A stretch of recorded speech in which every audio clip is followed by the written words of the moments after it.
Hello, my name is Bianca, and my major issue in international sports or sports in general, subject that I chose was assumption of risk, especially in UFC, MMA, and boxing.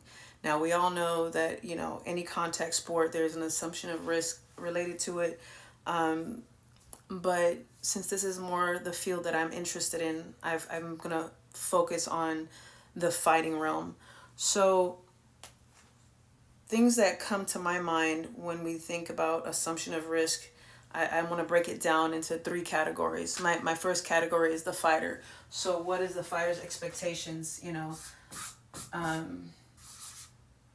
Fighter. So, the fighter himself, his assumption of risk, and also the expectations of the fighter is they got to be prepared. So that means they got to get ready for the fight. They have to train for the fight, know who your opponent is. So all these things are expectations. But assumption of risk as a fighter, you also have to consider the fact that you want to get hurt if you're not trained up well enough, if you haven't built up your body well enough, like that outer armor, as we talked before in my other class. You build your body to withstand harder blows and heavier hits. So really important for the fighter, an assumption of risk is knowing that you are going to get hurt. Now I don't know if y'all grew up on Rocky, but I grew up on Rocky, and there's a part where the Russian says, if he dies, he dies. That's that assumption of risk that comes with it. So reality is, in boxing, in UFC, in MMA, that risk is there. That risk of death is there. A famous situation, or sad story actually, is the fighter Colon, where he was fighting against Williams and he was hit several times in the back of the head. The family is actually today still fighting legally against this whole scenario, because now he is, he was in a coma for 220 days or 221 days. And after the coma, he became, a quadriplegic. So these things are important to think about, and assumption of risk when it comes to fighters. They have to be very aware of that. My second person, or the second component to me, is the ref. What's the ref's responsibility, and also his assumption of risk. Being a referee in MMA and UFC and all that stuff, your assumption of risk is you can get hit too. If the fighter doesn't like your call, they're going to get upset, they're going to swing.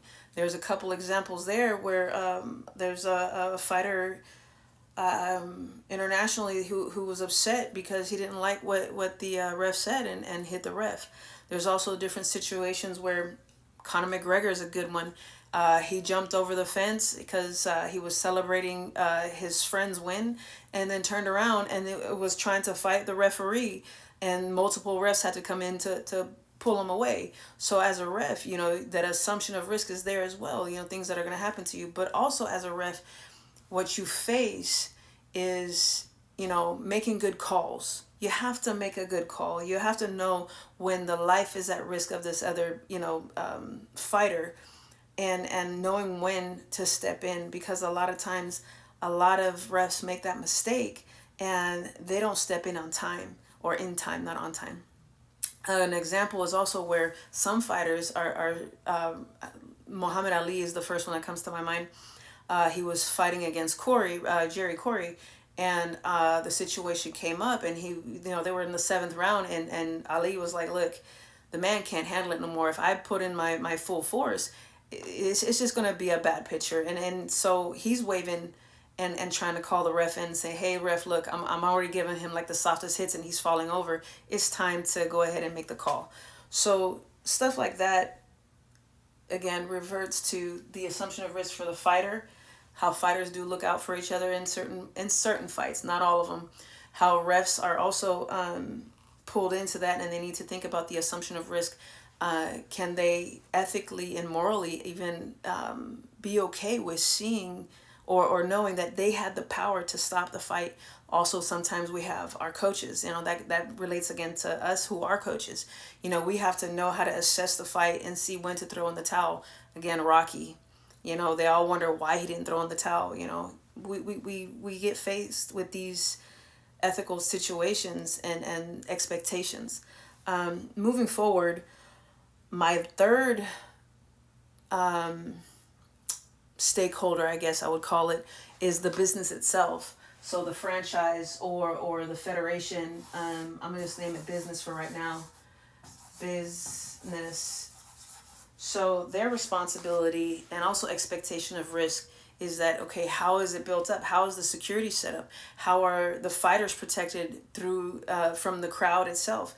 Back in the day when the boxing ring was set up, they really didn't know what they were doing, and construction was really bad. So when the fighters would, fall back, the side posts would come down, or the ropes weren't well. So the fighting in MMA has evolved so far that now we have like an octagon, or we have a cage where fighters are inside of it, and that's part of the risk that they had to take and they had to change. And now we're talking about changes and strategies that not only fighters and refs and business had to take was getting the proper PPE, meaning the mouth guard, the groin guard, of course gloves for fighting, and then with boxing the other types of gloves.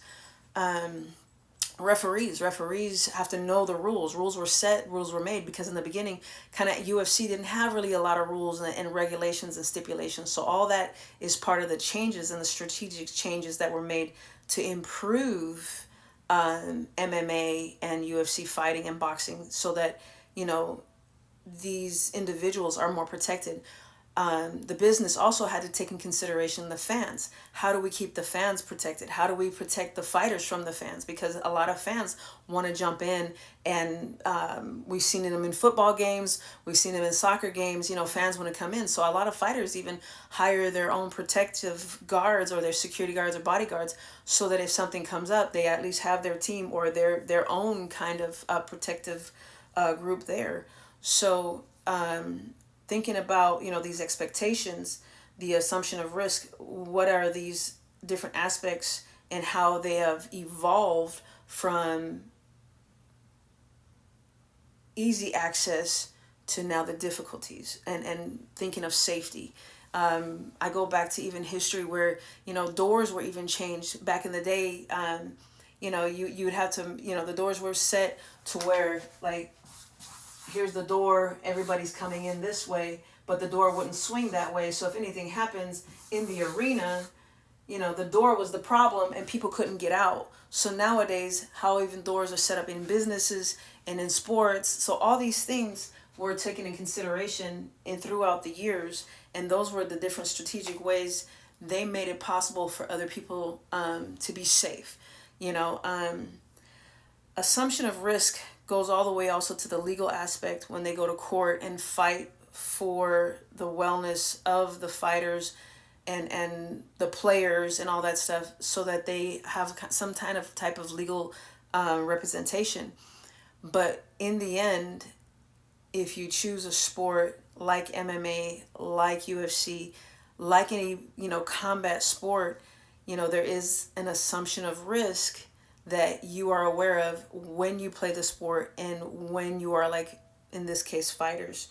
So a few questions real quick. So what is, in your opinion, an assumption of risk? What is, in your opinion, things that could be changed in the UFC or in MMA or in fight or even in any contact sport that we should change that could protect the players even better, or even the fans? In addition to also the referee and the business, to make it overall a safer place. Let me know your thoughts, and let me know how you feel about assumption of risk.